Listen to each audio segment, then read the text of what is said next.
এই রবিবার শিলিগুড়িতে অতিরিক্ত গরম দেওয়াতে সব বন্ধু বান্ধব মিলে প্ল্যান করে আজ সুইমিং করতে যাবো। তাই দেরি না করে সবার প্রথমে গাড়িটি নিয়ে চলে যায় দাদা ভাইদের কাছে। ওখানে গিয়ে দেখি সবাই রেডি হয়ে আমাদের জন্য দাঁড়িয়ে আছে। আমরা সবাই বেরিয়ে পড়ি ওই স্পটটির দিকে। ফাইনালি 15 কিলোমিটার কমপ্লিট করার পর আমরা পৌঁছে যাই সেই জায়গাটির মধ্যে। আমরা যে জায়গাটির মধ্যে আসলাম সেই জায়গাটির নামটি হলো গুলমা।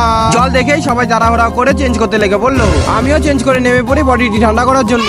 একটি কথা তোমাদের বলতে চাই, প্লিজ বাংলা ব্লগারদের সাপোর্ট করো। আমি যে ভিডিওটি এডিট করছি সেটি কিন্তু বানাতে অনেকটা সময় লেগেছে। তারপর সবাই মিলে কয়েকটি ফটো ক্লিক করে যে জায়গাটির মধ্যে চান করতে আসলাম সেই জায়গাটার মধ্যে কিন্তু জল নেই। চান করতে খুবই মজা লাগছে, কারণ হলো জলটি এত পরিমাণে ঠান্ডা, তোমাদের আর কি বলবো। শেষে আমরা তৈরি হয়ে নিলাম বাড়ি যাওয়ার জন্য। আমরা ঘুরতে এসেছিলাম ওটা 10 জন, আমরা 2 জন আমাদের বাইকের মধ্যে আর বাকি সবাই ওদের বাইকের মধ্যে। আর তোমাদের কিন্তু আমি বারবার করে বলে যাচ্ছি, বাংলা ব্লগারদের একটু হলেও কিন্তু সাপোর্ট করো। তারপরের দিনই কিন্তু আমি বেরিয়ে পড়ি মামার বিয়েতে। সেখানে গিয়ে কি কি এনজয় করলাম, কি কি করলাম সেটি কিন্তু থাকবে পরের ব্লগের মধ্যে। দেখা হচ্ছে নেক্সট ব্লগে, ততক্ষণের জন্য কিন্তু bye bye. Like and subscribe.